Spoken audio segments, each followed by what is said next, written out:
राकेश भाई तिकीटसाठी एकदा जोरानं टाळ्या वाजवा। आप दिल्ली से यहाँ आए हो और इस आंदोलन को और बहुत मजबूत बनाया है। आप आने से ही उसको मजबूती आ गई है, इसलिए मैं आपका आभार मानता हूँ, धन्यवाद भी देता हूँ। मुझे मालूम है कि राकेश भैया टिकैत जी और महेश भैया टिकैत जी उन्होंने कहा था कि ये किसान तेरी एक नज़र तेरे हल पे रख और दूसरे अमेरिका की राजधानी वाशिंगटन पे रख। बहुत लंबा विचार करने वाली पार्टी है, परिवार है। कुछ लोग आमदार के बाद उसका बेटा आमदार होता है, उसका और बेटा आमदार होता है, लेकिन ये भारत के ऐसे परिवार है जो किसान के लिए जाने के बाद भी, महेंद्र सिंह के बाद भी राकेश जी टिकैत भैया पूरे देश के किसान के लिए एक आंदोलन, एक सच्चा। अभी हमारे नलौड़ी साहब ने जो कहा कि कुछ बातें ना करें, लेकिन हम दिव्यांग का आंदोलन चला रहे थे, 20 साल से उसको चलाया। कम से कम जिसको पैर नहीं, हाथ नहीं, आँख नहीं, जो सुन नहीं सकता, उनके लिए मैंने 20 साल काम 200 गुने दाखिल कर दिए। और फिर इन लोगों को न्याय मिलने के लिए हमने पहली मांग रखी थी, दिव्यांग मंत्रालय निर्माण होना चाहिए। और जब सरकार बदली तब उन्होंने कहा कि पहले 15 दिन के अंदर हम दिव्यांग मंत्रालय देंगे। मैंने सोचा हम बदलाव जरूर होंगे, लेकिन हमारी मांग अगर आने वाली सरकार करती है तो क्यों ना थोड़ा उनके लिए अपन ने हाँ करना चाहिए। और हमने हाँ किया और दिव्यांग मंत्रालय देश के अंदर पहली बार स्थापित महाराष्ट्र में हुआ। हमने खुद के लिए नहीं किया है, हमने खुद के लिए सोचा भी नहीं उसके बारे में। हमने सोचा कि जिसके पास, जिसको पैर नहीं, हाथ नहीं, वो देख नहीं सकता, उनके लिए अगर कुछ होता है, आगे पीछे होता है, उसको संभाल लेंगे अपन, उसको संभाल कर और आगे जाएंगे। लेकिन इन लोगों को अगर दिव्यांग मंत्रालय मिल जाता है, क्योंकि इनके लिए कोई लड़ता नहीं, इनके वोट भी उतने नहीं होते हैं। एक गांव में 5-6 लोग होते हैं, पूरे देश के अंदर ज़्यादा से ज़्यादा 7-8 करोड़ लोग होंगे ये। और इनके लिए फिर अगर हम सोचे कि भाई हम ऐसा निर्णय क्यों लिए, कि अगर लिया तो लोग क्या बोलेंगे, ऐसे अगर दुधा मनस्थिति में थे हम कि नहीं देना चाहिए अपन ने ये सब। लेकिन हमने हम सब हमारे दिव्यांग भाई को पूछा। मैंने दिल्ली में भी आंदोलन किया था इनका, हम महाराष्ट्र सदन पूरा घेर लिया था, पूरा सदन हमने ताबे में लिया था। तब वहाँ के सामाजिक न्याय मंत्री हमारे पास आए थे, तब जाके 2016 का कायदा पारित हो गया। इसलिए कोई जानबूझकर हमारे खुद के लिए गलती नहीं है। हम ऐसी गलती जानबूझ के और हमारे खुद के लिए जिस दिन बच्चू कुड़ू करेगा, उस दिन बच्चू कुड़ू दुनिया में नहीं रहेगा, ये आपको बताता हूँ। देखो अभी ये किसान की लड़ाई है। महाराष्ट्र में तो मराठा वर्सेस ओबीसी, हमारे कुछ नेताओं ने इस तरह से दिमाग में डाल दिया है किसानों के। एक तरफ जात का फंडा लगा रहा है, दूसरी तरफ धर्म का झंडा हाथ में दिया है। और ऐसे दुधा अवस्था में किसान में किस तरफ जाना चाहिए, क्योंकि अभी किसान रहा नहीं। पहले मराठी में ऐसे बोलते कि इळा काय म्हणते, इळा पिढीचं काय, इळा पिढा जाऊ दे, बडीचं राज्य येऊ दे। अब बड़ी नहीं रखेंगे, किसान ही नहीं रखने वाले। राजनीति दल तो ऐसा कर रहा है कि वो किसान को रखना नहीं चाहते। कोई किसान बोल के आगे आना ही नहीं चाहिए, मांग तो बहुत दूर की बात है। अभी हमारे दिमाग में कोई तेली है, कोई मराठा है, कोई माड़ी है, कोई और बौद्ध है, कोई मुसलमान है, कोई हिंदू है, ये हमारे दिमाग के किसान के दिमाग में डाल दिया। वो किसान रहा का? कहीं गांव में जाओ, कहीं कोई राष्ट्रवादी पार्टी का किसान मिलता है, कोई भाजपा का किसान मिलता है, कहीं जाए तो कांग्रेस का किसान मिलता है, अलग अलग पार्टी का किसान मिलता है। एक तो हमको ऐसा किसान मिला, अरे बोले 2000-3000 भी भाव मिले सोयाबीन को तो क्या तकलीफ है, पार्टी हमारी है, थोड़ा सहन करना पड़ेगा।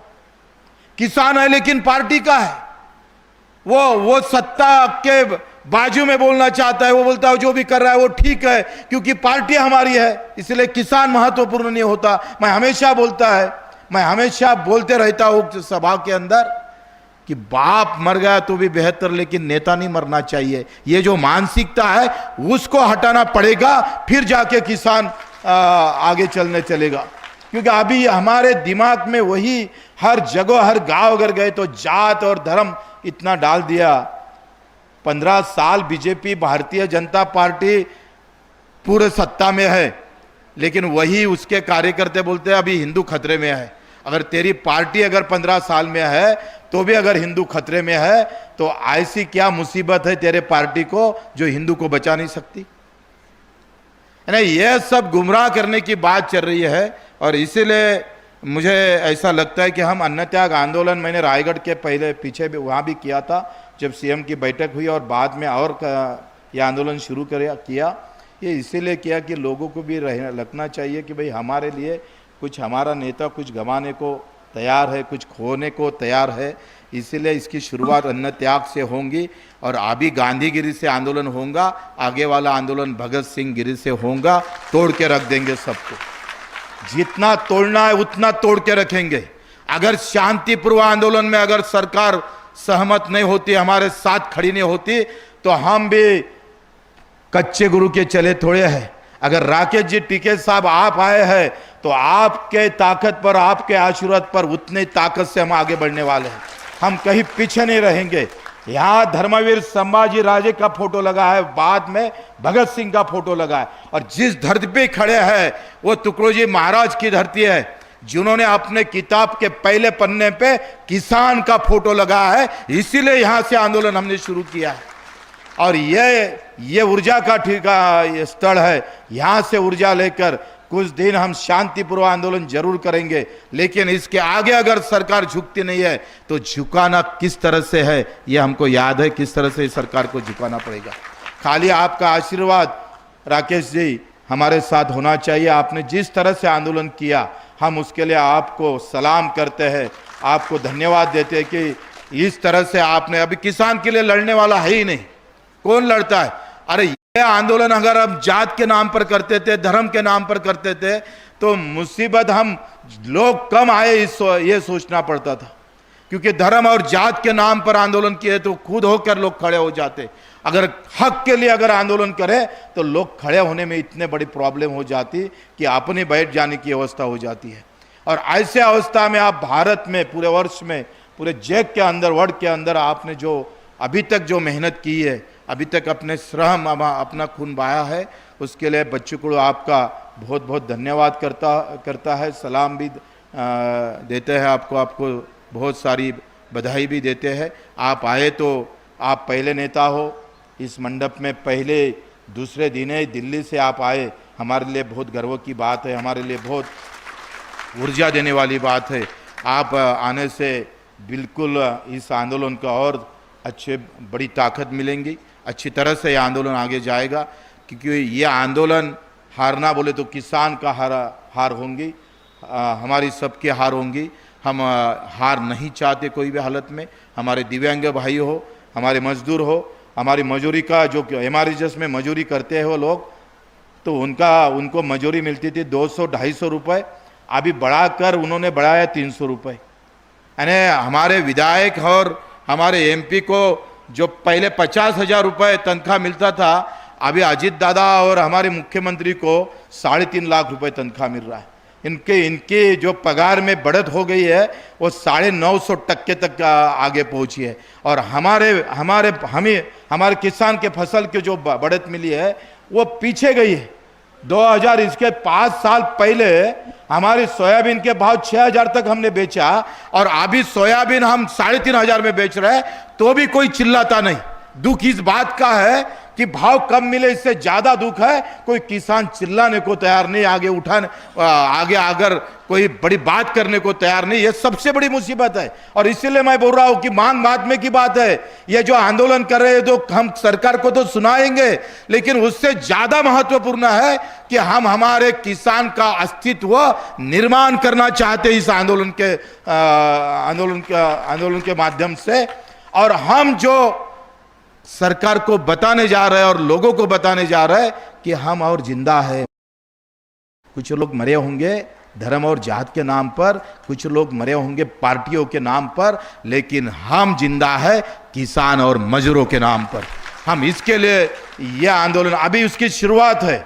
आप नलवड़े साहब, आप सभी मिलकर इसको महाराष्ट्र के साथ पूरे भारत में राकेश जी के साथ किस तरह से हम आगे जा सकते, ये सोचकर आगे जाना है। क्योंकि किसान के लिए आंदोलन करना बहुत कठिन हुआ है, इतना आसान नहीं है जो मुद्दे का आंदोलन करना। जात और धर्म का आंदोलन करने में कोई ज़्यादा मुसीबत नहीं होती। जात वाले खड़ा हो जाते, धर्म वाले खड़ा हो जाते, झंडा बताए तो लोग आकर बड़ा माहौल बना लेते हैं। लेकिन किसान और उसके मजदूर की मुद्दे के बात को लेकर बहुत कठिनाई आ जाती है। हम तो देखते हैं बड़े मुश्किल से आप आ गए, इसलिए ये लोग यहाँ बड़े ताकत से यहाँ आए। आपका भी धन्यवाद देते, नहीं तो आपको तो बहुत सारे काम है, शादियाँ है और कुछ बहुत बड़े, कोई किसी मामा के घर जाना है, बहन जी के घर जाना है। लेकिन यहाँ आना में बड़ी मुश्किल जाती है लोगों के लिए। आजकल इतनी मुश्किल हो जाती है कि ऐसा लगता है कि भाई कायकू खड़ा किया बच्चों ने, क्यों इस आंदोलन को उठाया है, कि ये क्या टाइम है, क्या शादी का टाइम नहीं होता, कोई बैंड बजाने के लिए टाइम नहीं होता, किसान के आंदोलन के टाइम। लेकिन हमारा कार्यकर्ता बोलता है ये टाइम गलत है। टाइम तो पूरे जिंदगी भर गलत रहने वाला है। जब तक आपके दिमाग में किसान नहीं आता तब तक तो ये टाइम हमारे लिए गलत ही है, कोई कम नहीं है। इसलिए मैं ज़्यादा नहीं बात करूंगा, लेकिन फिर से तहे दिल से बिल्कुल ताकत से आप जो यहाँ आए इसका ऋण हम पर रहेगा। हम बिल्कुल आपकी ये याद हमेशा मरते दम तक रखेंगे। आपका आशीर्वाद इसी तरह से हमें बना रहे, यही हम उम्मीद करते हैं। और यहाँ दो शब्द खत्म करते हैं। जय हिंद, जय महाराष्ट्र।